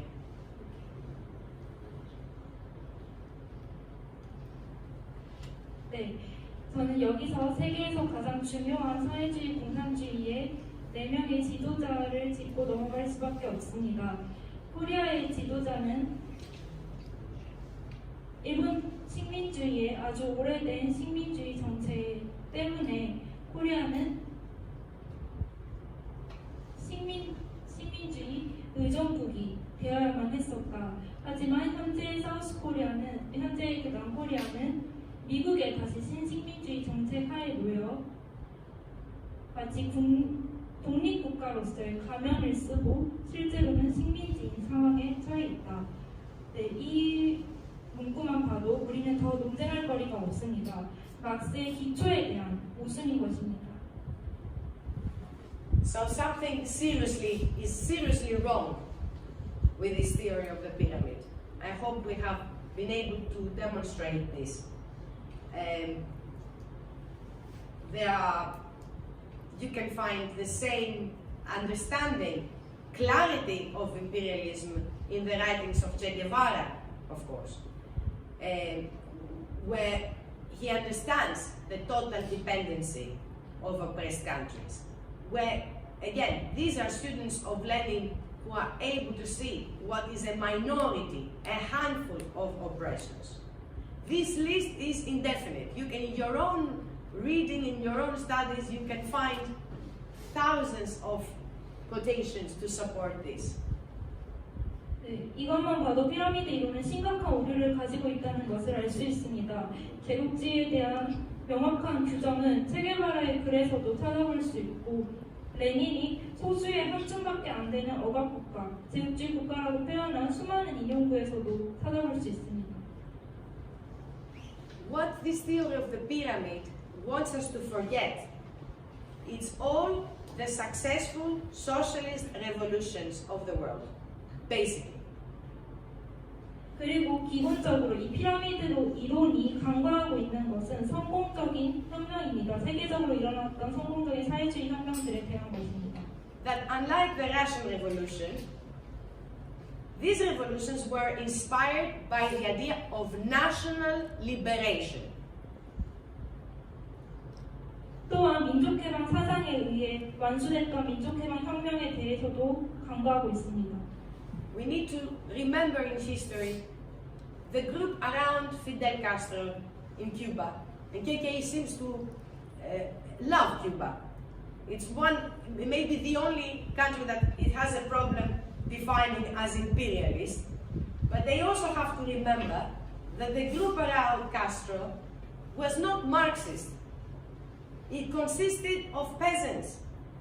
It consisted of only a few communists, like Che Guevara. And only later, after the victory, after the revolution, with the help of their alliances with Soviet Union, Cuba became socialist. And that, of course, defined further successes for the revolution. 역사에서 살펴보면 피델 주변의 그룹을 살펴볼 수 있습니다. 그리스 공산당은 쿠바를 좋아하는 것처럼 보입니다. 다른 혁명이 성공한 국가들에서 문제점을 찾아서 제국주의라고 규정하는 것과는 달리 쿠바를 좋아하는 것처럼 보입니다. 그러나 피델 카스트로 주변의 그룹은 실제로 막스주의자는 거의 없었습니다. 그 주변의 사람들은 대부분 빈동으로 구성되어 있었고 아주 소수의 체게바라와 같은 공동주의자들이 있었습니다. 쿠바는 혁명 승리 이후에 오히려 소련의 동맹의 도움으로 인해서 사회주의 혁명에 승리하고 더 많은 성과를 얻을 수 있었습니다. In Korea, in your country, in China, in Vietnam, the motive for national liberation were more important for the broad masses than just the activity of the proletariat towards socialism. This is what history teaches us. 코리아, 중국, 베트남과 같은 민족개방혁명에서는 사회주의의 프롤레타리아만을 견인하는 것보다 광범한 민중을 견인하는 것이 더 중요합니다. But it was the communist parties of these three countries who became leaders for the national movement. 그러나 바로 코리아, 중국, 베트남의 공동주의 정당의 리더들이 세계적인 혁명운동의 리더들이 되었습니다.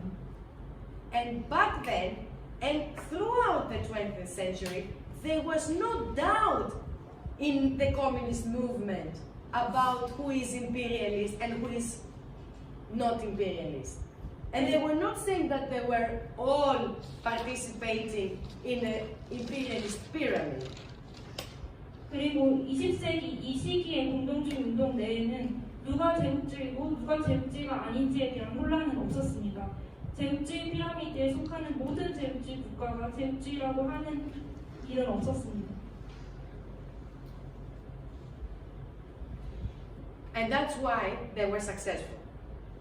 그랬기 때문에 그들은 성공했던 것입니다. This attitude to know clearly who your enemy is what defined the 20th century communist movement. 누가 적인지 제대로 아는 이 자세가 바로 20세기 공동주의 운동을 규정합니다. This was the definition of imperialism in the Soviet Union. 그리고 이것이 바로 소련에서 규정되었던 제국주의에 대한 규정입니다. It was common knowledge. 이것은 상식입니다.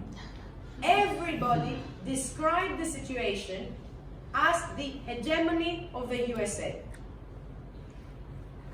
그 정세를 묘사하는 모든 사람들이 미국의 패권에 대해서 얘기하고 있습니다. And back then it was the newly rising imperialist power of the European Union. 그리고 당시 유럽연합에서 새롭게 부흥하는 제국주의 국가들에 대해 얘기하고 있습니다. And it is the same today. 그리고 오늘날 상황 역시 똑같습니다. We are fighting against the Euro-Atlantic axis. 우리는 오늘 유럽 대서양축으로 구성된 제국주의와 싸우고 있습니다. We are fighting and wish for the defeat of the US-led NATO. 우리는 오늘날 미국이 주도하는 나토의 패배를 바라고 있습니다. We, as communists, we have to say clearly, 우리는 공동주의자로서 이러한 말들을 명확히 해야 합니다. unequivocally, without confusion. 어떠한 혼란도 조성하지 말고요. As Greeks, we have to say clearly that we condemned back then the attack of imperialist European Union against our country. 그리고 그리스인으로서 우리는 유럽 제국주의를 규탄하고 유럽 제국주의를 공격해야 한다고 명확히 말해야 합니다. But now, it turns out that the KKE generally rejects the term anti-imperialism and describes all countries with a capitalist economy as imperialist. 그리고 그리스 공산당은 모든 자본주의 국가가 제국주의라고 하면서 일반적으로 반제국주의를 배격하고 있습니다. They say that countries differ quantitatively, in terms of economic strength, but not qualitatively. So the different. 그리스 공산당은 경제력과 같은 양적인 지표를 가지고 차이를 규정합니다. 질적인 것이 아니라. And since the KKE is a very respected party at the international level, many parties are now under its influence, its theoretical influence. And many communists in the movement have also come under this influence and now reject any anti-imperialist struggle unless it is purely socialist and proletarian. 그리스 공산당은 국제적으로 존경받는 당이기 때문에 많은 당들과 많은 공동주의자들이 영향을 파에 있습니다. 그래서 이러한 세력이 반제를 배격하고 자신을 순수한 사회주의자, 순수한 프롤레타리아트라고 칭하고 있습니다. We even hear that Venezuela and Nicaragua are actually supposed to belong to imperialist countries. 그리스 공산당에 따르면 베네수엘라와 니카라과마저 제국주의 국가라고 얘기합니다. Because the capitalist economy prevails there. 왜냐하면 그들의 경제 속에 아직은 자본주의 경제가 우세하다고 얘기하기 때문입니다. And this was expressed by very experienced leading members of communist parties and organizations. Comrades, this is a horribly dangerous situation with tragic consequences for our movement. 이것이 바로 공동주의 세력을 주도한다고 하는 당에서 지도부에서 나오는 얘기입니다. 이것은 우리에게 굉장히 큰 위험을 초래하고 결국 비극을 가져다 줍니다. The view put forward by KKE has nothing to do with the further development of Lenin's theory of imperialism during the 20th century. In order to accept this theory, we would have to give up all the revolutionary experience of Cuba, of Korea, China, Vietnam, and the Soviet Union. 그리스 공산당의 견해는 20세기 레닌의 제국주의론을 더 발전시켰다는 얘기와 전혀 관련이 없습니다. 그리스 공산당의 견해를 받아들이기 위해서는 우리는 쿠바, 코리아, 중국, 베트남, 심지어 소련까지 모든 혁명 경험을 갖다 버려야 됩니다. As we can see, there is a much deeper and more fundamental antagonism in the movement than just one based on different assessments of a single country, like Russia or China or a war.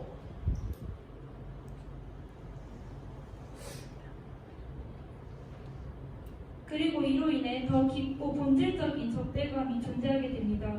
바로 한 국가에 대한 다른 평가 때문인데요. 특히 러시아와 중국에 관한 것입니다.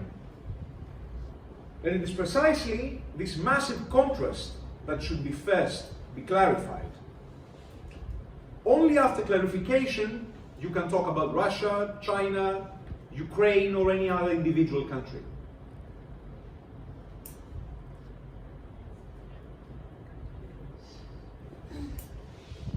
Marxism is characterized by the fact that it's strictly scientific compared to other social theories. And science is our undisputed goal. But what is meant by science?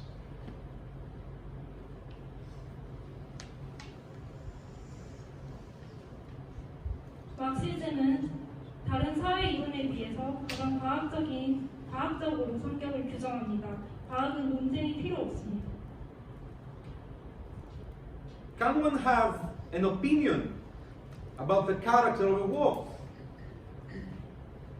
Shouldn't we rather use the instruments that Marxist-Leninism gives to us in order to decode reality scientifically? In general, some comrades reject opinions because objective truth, which is researched by science, does exist.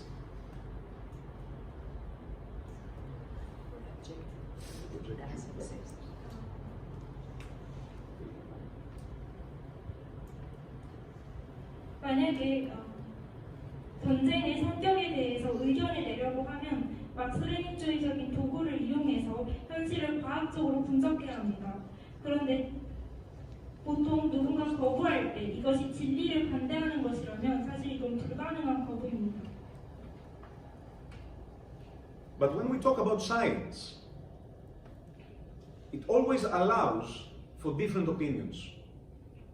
Yes, there is an objective truth, an absolute truth. But the problem is that as humans, we only gradually approach it through relative truth that contain parts of an absolute truth. Science is only an attempt to establish this truth, and you can see that in Engels's Dialectics of Nature.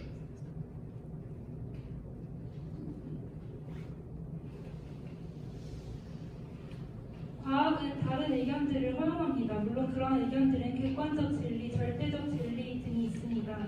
그런데 인간은 점진적으로 상대적 진리에 접근해서 절대적 진리로 수렴합니다. 과학이 이것을 유일하게 해줍니다. 마치 엥겔스의 자연변증법처럼.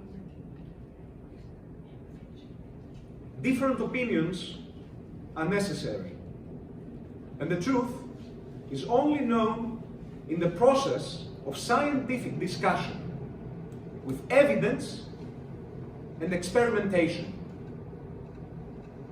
Differing opinions are also inevitable in Marxism, and I would not readily label the adherents of different opinions revisionists or opportunists without having a factual discussion with them.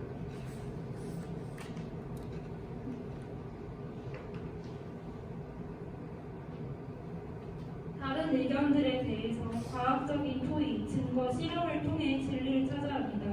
막시즘에 있어서도 다른 의견이 제시되는 것은 불가피합니다. 다른 의견을 제시한다고 해서 수정주의로 명명하거나 토론 없이 수정주의로 명명해서는 안 됩니다. So, who has authority to talk about the character of this war? We say that the people who are ready to fight it, to fight imperialism.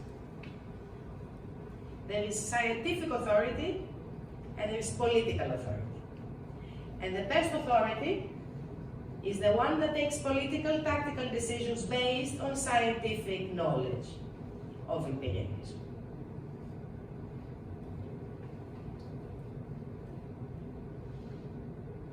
그래서 전쟁의 성격을 말할 수 있는 권한은 누구에게 있겠습니까? 바로 민중들, 제국주의에 맞서 싸울 준비가 된 민중들입니다. 과학적으로, 정치적으로 말입니다. 그래서 과학적 지식이 기초한 정치적인 전술을 가진 민중들입니다. So, we believe and we are very happy and very open to discussions because we are not afraid of discussions when you are a true communist and when you base yourself on science.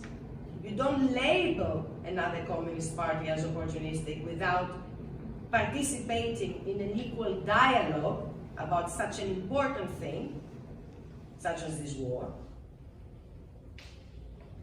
우리는 여러분을 믿습니다. 그리고 여러분이 진정한 공동주의자들이고 과학에 기초하고 있는 사람들이기 때문에 여러분과의 토론에 기쁜 마음으로 임합니다. 왜냐하면 여러분은 평등한 토론 없이 다른 당을 그저 수정주의라고 명명하는 사람들이 아니기 때문입니다. We are so proud and so at the same time humbled by the enormous task that us anti-imperialists have in front of us. But at the same time we know that we have the scientific, the political and the ethical and the historical authority, especially your country, to talk, to be very clear about the definition of imperialism and not to commit the mistakes committed, but what we expose to you today. For two reasons. 그리고 우리는 반제국주의자로서 수많은 과업 앞에 매우 자랑스러우면서도 겸허한 기분을 느낍니다. 그리고 여러분의 나라가 과학적으로, 정치적으로, 도덕적으로, 역사적으로 명확히 제국주의를 규정하고 우리가 노출된 것에 의한 실수를 범하지 않도록 할 책임을 느낍니다. For two reasons.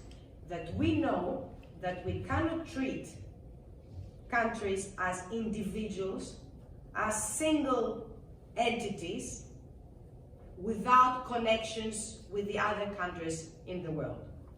We cannot talk about an invasion of an independent country such as Ukraine without seeing the connections that Ukraine has had with US imperialism. We cannot talk about one country as an individual entity without seeing the links and the connections with other countries in the same way that we talk about Ukraine. 그리고 먼저 첫 번째로는 어떠한 연계 없이는 어떤 국가가 개별로 존재하지 못한다는 것입니다. 우크라이나도 미제국주의와의 연계가 있습니다. We are also confident that in the platform we start sharing a common, very clear scientific understanding that says that imperialism is a stage of development of a country, but it does not occur automatically for every country in the world. And that every country in the world is not necessary to become feudal, capitalist, then imperialist. Every country has its own path towards that.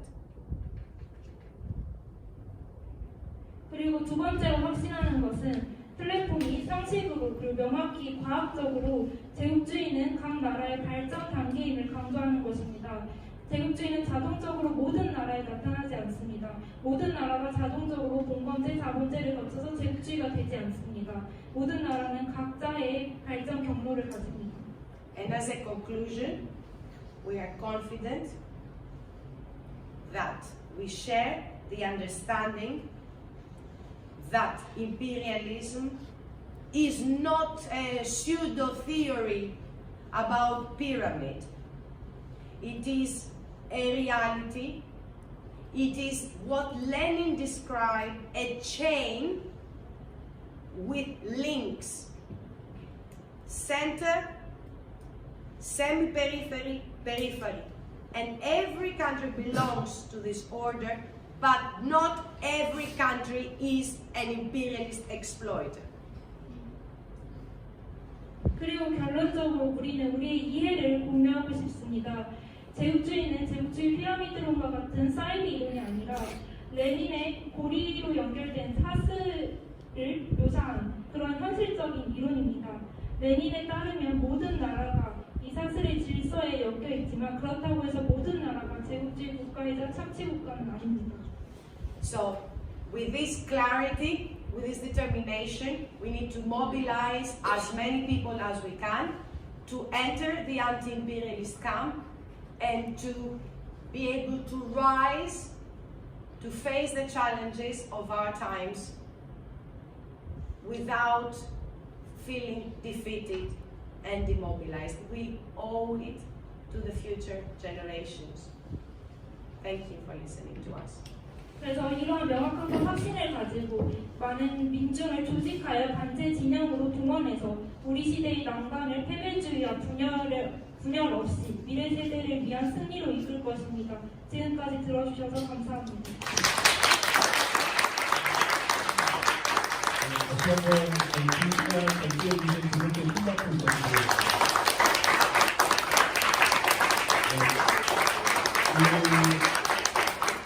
질의응답을 받으면 좋겠지만 지금 이미 여기 시간이 너무 오버가 돼서 따로 질의응답은 마치고 이제 개인적으로 조금씩 질문하거나 하는 식으로 하도록 하겠습니다. 죄송하다는 말씀 다시 드리고요. 예, 이제 오늘 이것으로써 민중민주당과 세계반제 플랫폼에서 주최한 우크라이나전과 반제진영 모든 강연회를 모두 마치도록 하겠습니다. 본 강연 내용은 유튜브에서 민중민주당 라이브 유튜브 채널